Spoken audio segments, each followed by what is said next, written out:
Hello students, स्वागत है आप सभी का मेरे YouTube channel career launcher chemistry में। इसके पिछले वीडियो में हम लोगों ने एरोमेटिसिटी के बेसिक कॉन्सेप्ट को देखा था। तो आज हम लोग मॉडर्न कॉन्सेप्ट देखने वाले हैं जिसे आप हाकल्स रूल के नाम से भी जानते हैं। तो जैसा कि हम लोगों ने हेडिंग लिखा है एरोमेटिसिटी। अगर हम लोग इसके मीनिंग की बात करें तो किसी भी यौगिक में एरोमेटिक होने का जो गुण है उस फेनोमेनन को आप एरोमेटिसिटी नाम से भी जानते हैं। और जहाँ हम लोग बेसिक कॉन्सेप्ट की बात करें तो बेंजीन और उसके डेरिवेटिव्स के बारे में हम लोगों ने पिछले लेक्चर में भी चर्चा किया था। बट आइए एक दो पॉइंट और रिकैप करते हैं कि बेंजीन का जो फर्स्ट ओरिजिन हुआ था, माइकल फेराडे नाम था साइंटिस्ट का। इसके लिए हम लोग लिख लें कि Michael Faraday first isolated from whale oil.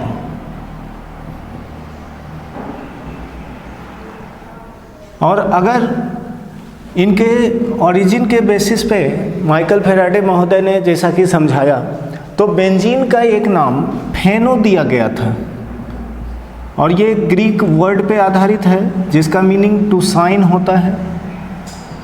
अब अगर हम लोग बात करें सिस्टमैटिक मॉलिक्यूलर फार्मूला की तो जैसा कि आप देख रहे हैं मिस्चरलिक नाम था साइंटिस्ट का। इनके लिए हम लोग लिख लें कि first given molecular formula C6H6 और उनके द्वारा जो नाम दिया गया था बेंजीन को, उन्होंने बेंजीन नाम दिया था। तो एंड नेम्ड बेंजीन हम लोग कर ले।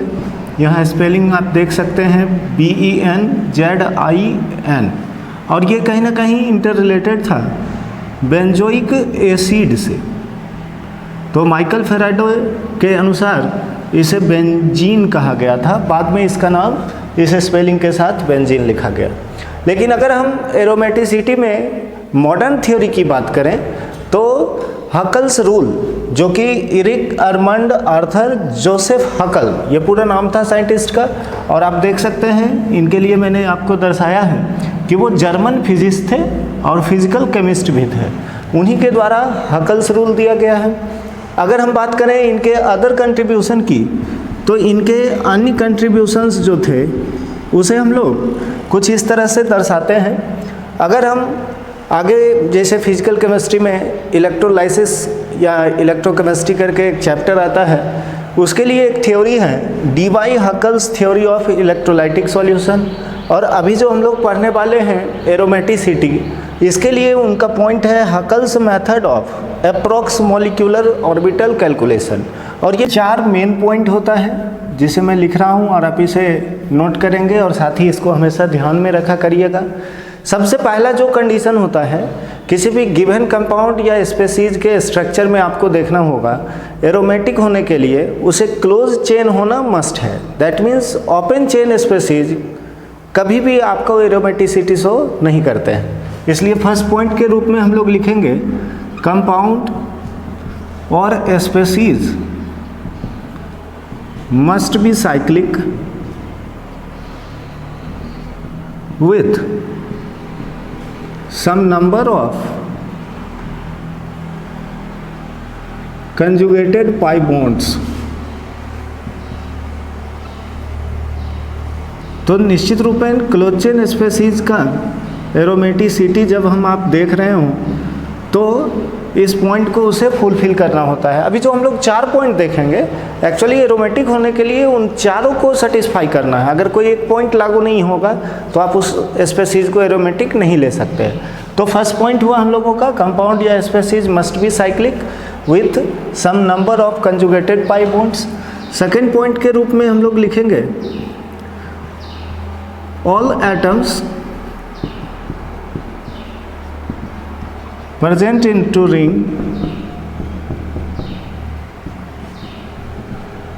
must have unhybrid p orbitals। जितने भी एटम रिंग में प्रेजेंट होंगे उनके पास अनहाइब्रिड p ऑर्बिटल्स होना चाहिए। इसको हम लोग ऐसे भी लिख सकते हैं कि जनरली या तो वो sp2 हाइब्रिडाइजेशन स्टेट शो करेगा एंड समटाइम्स कभी कभी कुछ ऐसे भी स्पेसीज होते हैं जिनमें आपको sp हाइब्रिडाइजेशन का भी केस हो सकता है, तो समटाइम्स sp हाइब्रिडाइजेशन भी आप लिख सकते हैं। तो ये सेकेंड कंडीशन। थर्ड पॉइंट के रूप में हम लोग लिखेंगे delocalised, meaning movable, continue rotate होते रहेगा, मूव करते रहेगा। Delocalised pi electron cloud present over ring and lowers electronic energy। तो थर्ड जो आपका पॉइंट है ये भी काफ़ी इंपॉर्टेंट है कि पाई इलेक्ट्रॉन क्लाउड जो होना चाहिए वो डीलोकेलाइज्ड होना चाहिए, मूवेबल होना चाहिए। और चौथे पॉइंट को आप जनरली हकल्स रूल का सबसे मोस्ट इम्पॉर्टेंट पॉइंट देखेंगे, और ये जनरल इसी को हकल्स रूल कहते हैं। They having 4n + 2 pi electrons. किसी गिवन स्पेसीज में जो पाई इलेक्ट्रॉन का नंबर होना चाहिए उसका ये जनरल फॉर्म है 4n + 2। हियर n का जो वैल्यू आप रखते हैं दिस इज 0 1 2 3 4 etc, तो इसे हम लोग होल नंबर भी कह सकते हैं। अब अगर आप n के अलग अलग वैल्यूज़ को यहाँ पुट करते हैं, लाइक मैंने 0 पुट किया, तो आपको पाई इलेक्ट्रॉन का जो नंबर होगा वो आप देख सकते हैं 0 पुट करने के बाद 2 आएगा, और आप 1 पुट करेंगे तो 6 आएगा। आप यहाँ पे 2 पुट करें तो 4 2 8 + 2 10 होगा, फिर 14 18 etc। ये जो आपका नंबर है पाई इलेक्ट्रॉन का, इसे आप हकल नंबर भी बोलते हैं। लोगों ने अभी पिछले पॉइंट में देखा था, उनके 3 पॉइंट्स बेसिकली सेम होते हैं। दैट मीन्स पहला जो कंडीशन हम लोगों ने लिखा था कंपाउंड और species must be cyclic and having some number of conjugated pi bond, ये पॉइंट आपको सेम रखना है। दूसरा all atom present into ring must having unhybrid p orbitals, ये भी सेम रहेगा। तीसरा जो पॉइंट है डीलोकेलाइज्ड पाई इलेक्ट्रॉन क्लाउड, ये कंडीशन भी फुलफिल होगा। बस एक आप यहाँ डिफरेंस देख सकते हैं कि पिछले केस में जहाँ इलेक्ट्रॉनिक एनर्जी का लोअरिंग था वहाँ इसका इंक्रीजमेंट होता है। तो एनर्जी का इंक्रीजमेंट कहीं ना कहीं अनस्टेबिलिटी को फेवर करता है। तो तीसरा पॉइंट अब हो जाएगा हम लोगों का एंटी एरोमेटिक के लिए delocalised pi electron cloud present over ring and increases electronic energy. अब चौथे पॉइंट के रूप में आप ध्यान रखेंगे कि एंटी एरोमेटिक स्पेसीज में जो पाई इलेक्ट्रॉन का नंबर होगा ये 4n के फॉर्म में होता है। They having 4n pi electrons, और यहाँ पे n का वैल्यू होगा आपका 1 2 3 4 etc। इसे हम नेचुरल नंबर भी लिख सकते हैं। तो इस तरीके से अगर हम लोग देखें तो एंटी एरोमेटिक स्पेसीज में जो पाई इलेक्ट्रॉन्स का नंबर होगा वो 4 हो सकता है, 8 12 16 20 etc। तो ये 4 इसके लिए हम लोग डेफिनेशन लिखेंगे। सच कंपाउंड्स और species which will not aromatic or anti-aromatic, they are called non-aromatic compound और species। तो ये कुछ कंडीशंस थे एरोमेटिक, नॉन एरोमेटिक और एंटी एरोमेटिक के लिए। अगर हम लोग स्टेबिलिटी का वैल्यू देखते हैं तो इस ऑर्डर को आप ध्यान रखिएगा, ये बहुत जगह कंपेयर करने में आपको काम देता है। एरोमेटिक स्पेसीज मोस्ट स्टेबल होंगे, इनसे लेस स्टेबल होता है नॉन एरोमेटिक स्पेसीज, और इनसे भी लीस्ट स्टेबल आप मानते हैं एंटी एरोमेटिक स्पेसीज को। तो यहाँ हम लोगों ने AR अगर लिख के डॉट दिया है तो ये पूरा वर्ड एरोमेटिक है, आप ऐसा समझें।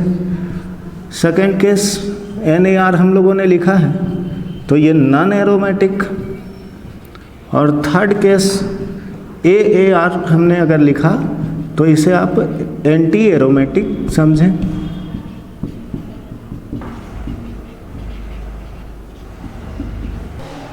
अब आइए हकल्स रूल पे बेस्ड हम लोग कुछ क्वेश्चंस का प्रैक्टिस देखते हैं। जैसा कि आप देख पा रहे हैं, यहाँ आपसे क्वेश्चन पूछा जा रहा है कि जो गिवन स्पेसीज हैं या गिवन स्ट्रक्चर के लिए आपको जस्टिफाई करना है कि गिवन स्पेसीज एरोमेटिक हैं और नॉन एरोमेटिक हैं या एंटी एरोमेटिक हैं। तो आइए इसको देखते हैं बारी बारी से। सबसे पहला जो स्ट्रक्चर है, आप इसके लिए जब चेक करेंगे तो आप देख सकते हैं ये कार्बन और ये कार्बन लेफ्ट और राइट जिसको मैं इंडिकेट कर रहा हूँ, इसके साथ एक एक H कनेक्टेड होगा मेरा। लेकिन ऊपर का जो कार्बन है इसका टेट्रा वैलेंसी पूरा करने के लिए 2 हाइड्रोजन आइटम कनेक्टेड होंगे। इसलिए अगर हम टॉप के कार्बन का हाइब्रिडाइजेशन स्टेट देखें तो ये sp3 हो जाएगा, 1 सिग्मा, 2 सिग्मा, 3 एंड 4 सिग्मा। तो जिसी टाइम sp3 हाइब्रिडाइज्ड कार्बन यहाँ पे इंट्रोड्यूस्ड हो गया, इसलिए कहीं ना कहीं हमारे फर्स्ट कंपाउंड के लिए अगर हम अपना फाइनल आंसर दें तो ये नॉन एरोमेटिक होगा, क्योंकि आपको sp2 या sp हाइब्रिडाइज्ड केस होना चाहिए एरोमेटिक या एंटी एरोमेटिक स्पेसीज में। साथ ही यहाँ आप हाइब्रिडाइजेशन स्टेट वाला पॉइंट भी चेक कर सकते थे, तो जिसके कारण ये नॉन प्लेनर फॉर्म में माना जाता है, तो नॉन एरोमेटिक होगा। सेकेंड केस में अगर हम लोग यहाँ पे देखें तो ये मेरा पाई बॉन्ड है जिसमें 2 इलेक्ट्रॉन हो गया, तो यहाँ पे टोटल पाई इलेक्ट्रॉन मेरा 2 होगा, और जो कहीं ना कहीं 4n+2 के ऑर्डर को सेटिस्फाई कर रहा है। अब इसके लिए n का वैल्यू 0 रख के आप चेक कर सकते थे। तो अब प्लस चार्ज आने के बाद, जैसा कि हम लोग बॉन्ड लाइन स्ट्रक्चर के पॉइंट्स में भी देखे थे कि यहाँ पे टेट्रा वैलेंसी कंप्लीट करने का कोई ज़रूरत नहीं है आपको। तो यहाँ पे 1 2 3, अब ये कार्बन sp2 हाइब्रिडाइज्ड, लेफ्ट और राइट जो नीचे का कार्बन है ये भी पहले से ही sp2 हाइब्रिडाइज्ड, 4n+2 का पॉइंट सेटिस्फाई हो रहा है, इसलिए सेकेंड केस में जो मेरा स्ट्रक्चर है ये कहीं ना कहीं एरोमेटिक होगा। अब आते हैं थर्ड केस में। यहाँ पे पाई बॉन्ड था, मीनिंग 2 पाई इलेक्ट्रॉन पहले से है, और अगर हम टोटल पाई इलेक्ट्रॉन काउंट कर रहे हैं तो 2 एंड ये माइनस चार्ज वाला इलेक्ट्रॉन ऐड हो जाएगा आपका 4। तो अब ये देखिए 4 हो गया, दैट मीन्स अब ये सेटिस्फाई कर रहा है 4n ऑर्डर को, जहाँ n का वैल्यू आपका क्या है 1।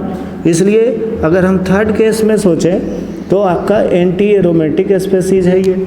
चौथे केस में अगर हम लोग देखें तो फिर राइट साइड का ऊपर या नीचे के कार्बन के लिए आप देख सकते हैं यहाँ पे इसका हाइब्रिडाइजेशन स्टेट sp3 है, दैट मीन्स दोनों कार्बन sp3 हाइब्रिडाइज्ड स्टेट में होने के कारण हमारे चौथे स्ट्रक्चर के लिए आंसर होगा नॉन एरोमेटिक। अगेन अगर हम लोग देखें पाँचवें में, तो नीचे का ये जो राइट साइड कार्बन है आपका, ये sp3 हाइब्रिडाइजेशन स्टेट में है, इसलिए इसके लिए भी आप आंसर लिखेंगे नॉन एरोमेटिक। अब अगर अगले केस में हम लोग देखें तो यहाँ ऊपर नीचे 2 प्लस चार्ज आपको दिया गया है, और ये रहा आपका पाई बॉन्ड। तो इस स्पेसीज में टोटल पाई इलेक्ट्रॉन का नंबर आपका 2, जो 4n+2 के ऑर्डर में है। आप n का वैल्यू 0 रख के चेक कर सकते हैं। साथ ही अब ये साइक्लिक और प्लेनर हो जाएगा, और ये कार्बन कार्बन जहाँ प्लस चार्ज हैं आपके sp2 हाइब्रिडाइज्ड। तो छठे स्ट्रक्चर के लिए अगर हम लोग अब आंसर लिखें तो ये एरोमेटिक है। सातवें केस में देखिए यहाँ माइनस और minus, meaning total pi electron का जो नंबर होगा 2 + 4 that is 6, this is a Huckel number.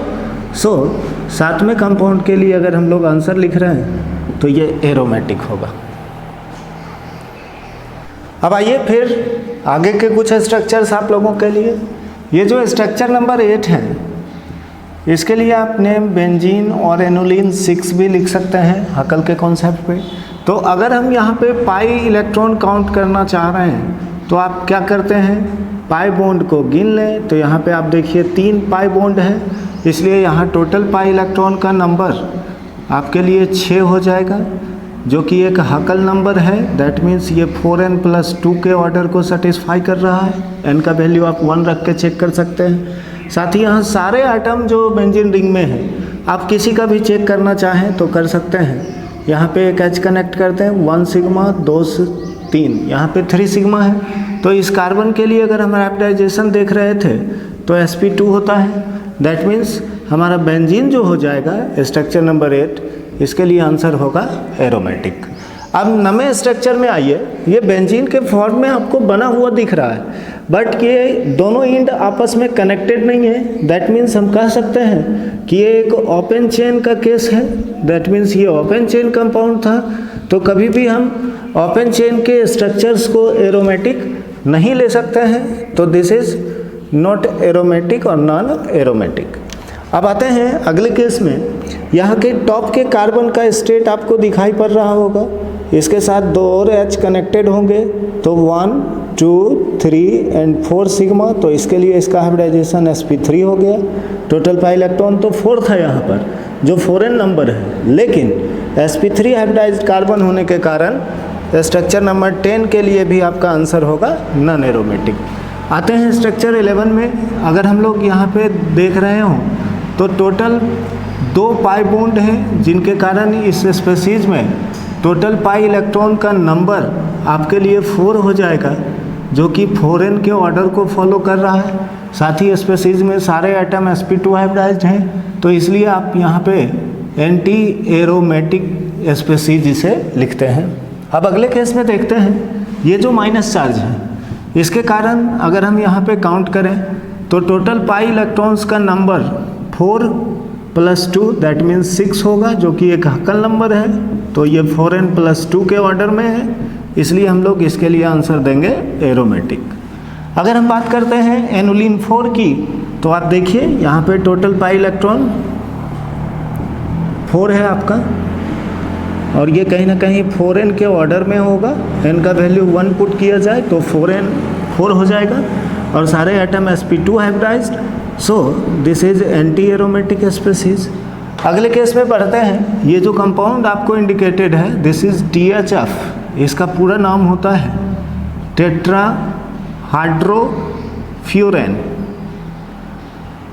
अब अगर हम लोग इसके लिए देखते हैं तो 1 2 3 4, ये जो 4 कार्बन है, इन चारों कार्बन का हाइब्रिडाइजेशन स्टेट आपका sp3 हो जाएगा।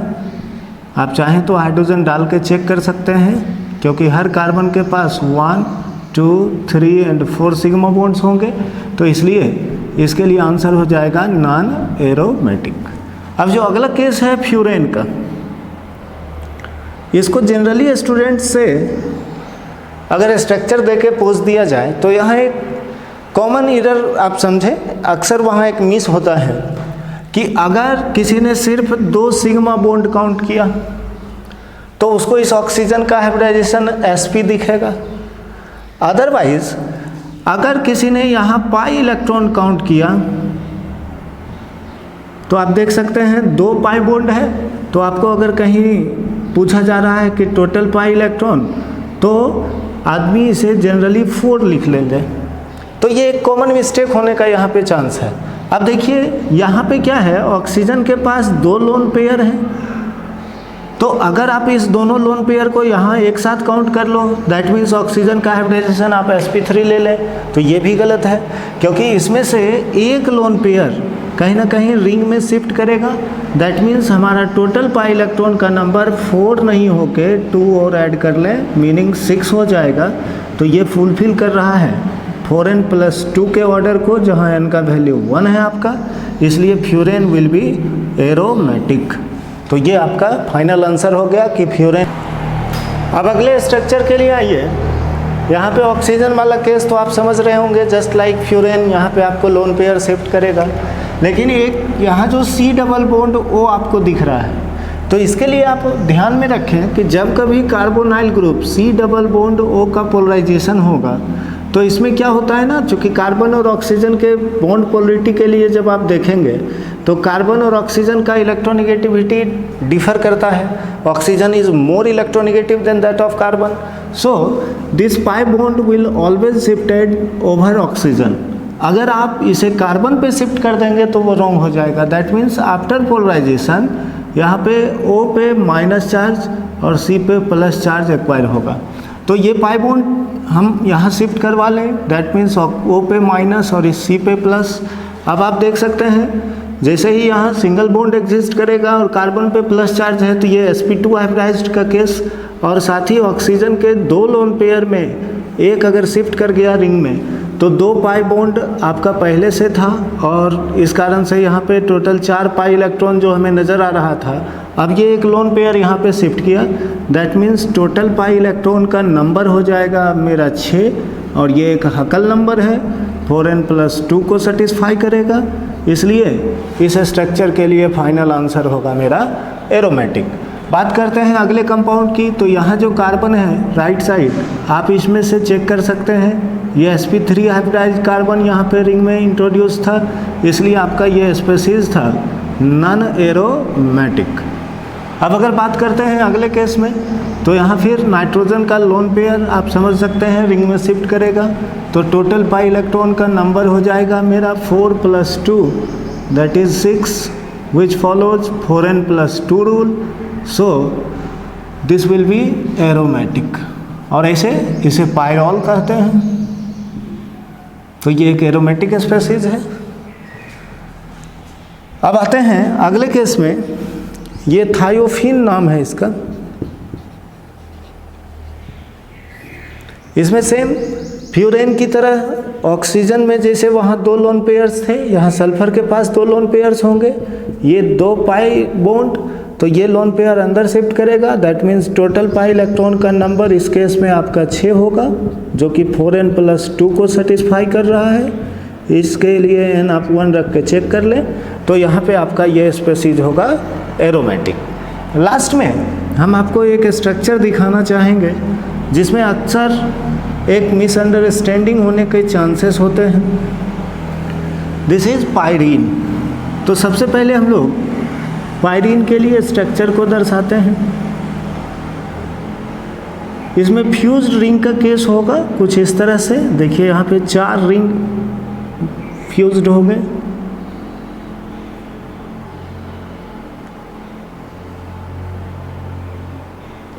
अब यहाँ अगर हम इस रिंग से स्टार्ट करते हैं, यहाँ मैंने डबल दिया, तो अगले पॉइंट पे सिंगल, फिर डबल, फिर सिंगल, फिर डबल।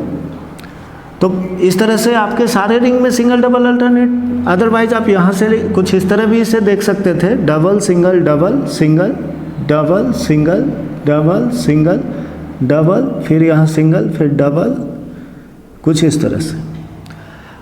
अगर यहाँ पे इन जनरल किसी को पाई बॉन्ड काउंट करने पूछा जाए तो उन्हें क्या दिखेगा, 1 2 3 4 5 6 7 8। That means 8 pi bonds in general किसी से पूछा जाए तो उनका आंसर यही होगा कि यहाँ पे 8 पाई बॉन्ड्स हैं।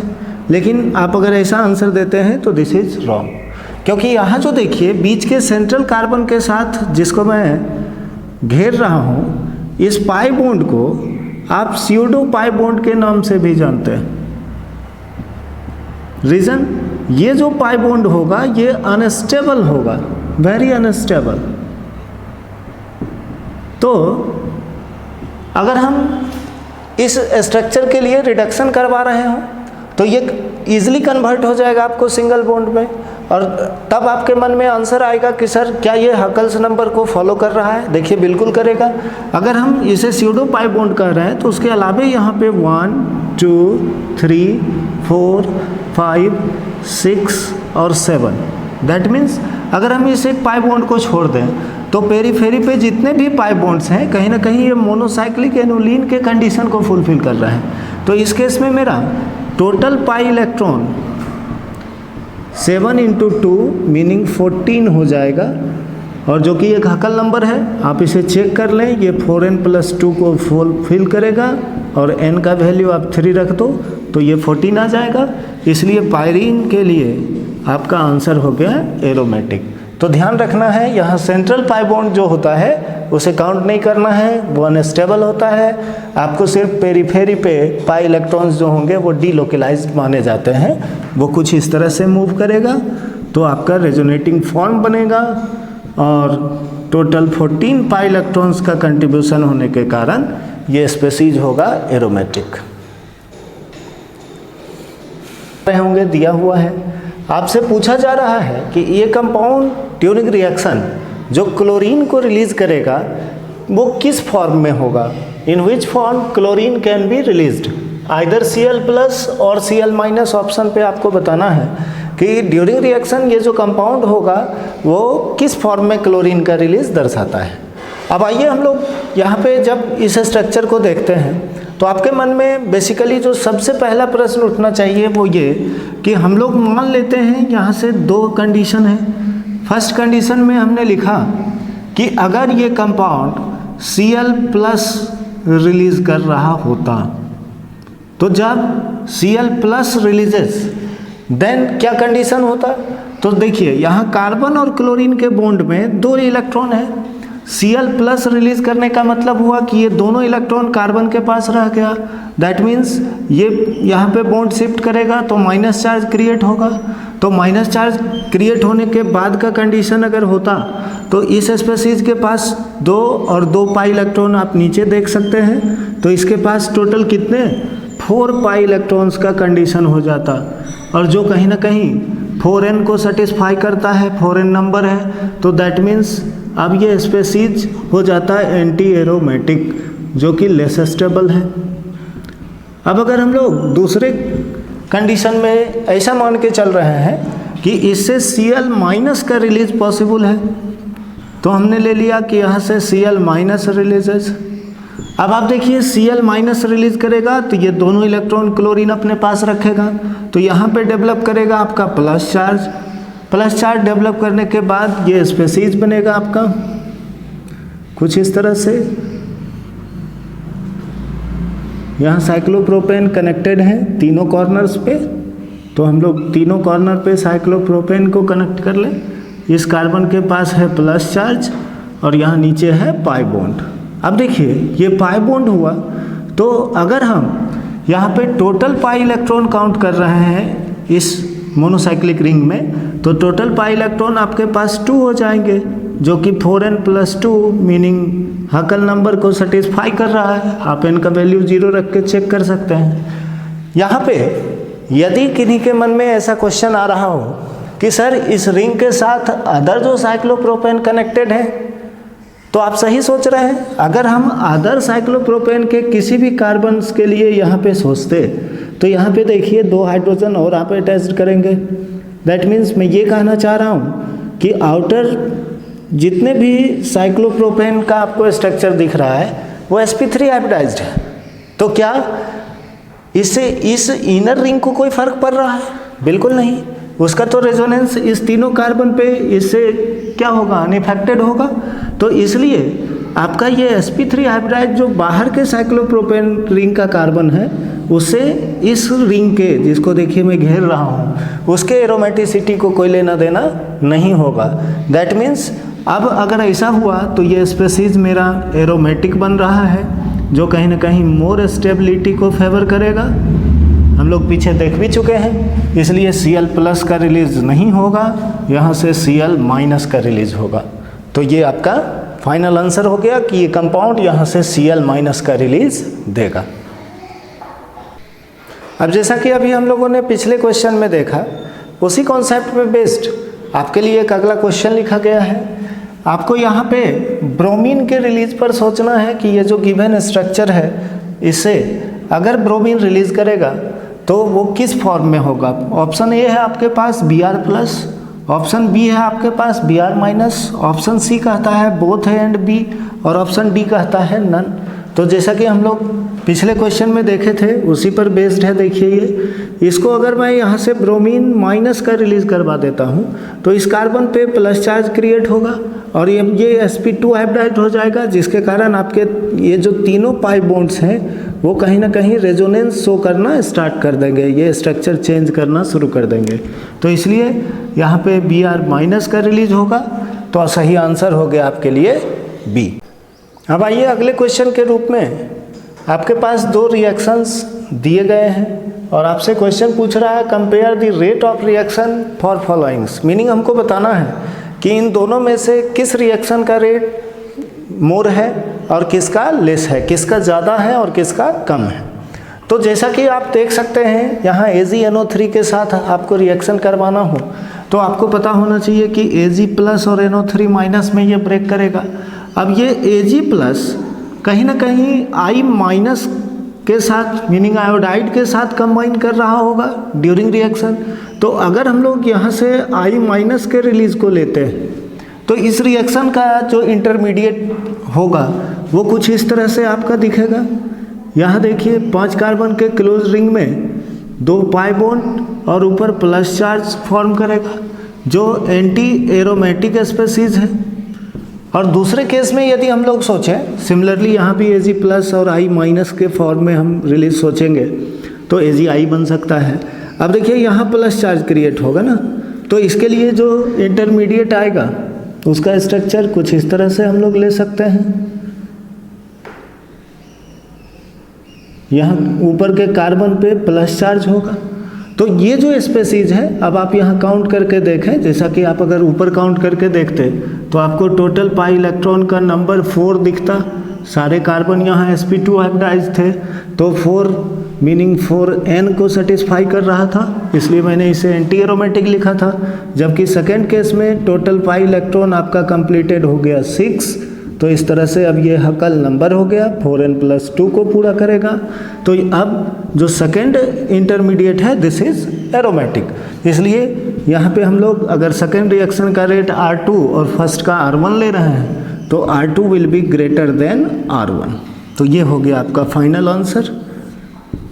कंपाउंड गिवन है और यहाँ आपको कंपेयर करना है कि अगर इन कंपाउंड्स को AgNO3 से रिएक्ट करवाया जाए तो उनके रिएक्शन के रेट का क्या ऑर्डर होगा, जिसे आपको इंक्रीजिंग और डिक्रीजिंग फॉर्म में सजाना है।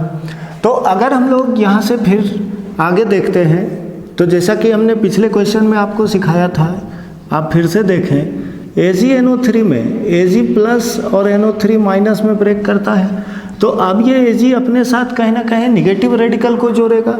दैट मीन्स अगर मैं पहले स्ट्रक्चर से Cl माइनस का रिलीज लेता हूँ तो ये बॉन्ड आपका ब्रेक करेगा, ऊपर का कार्बन क्लोरीन बॉन्ड ब्रेक किया।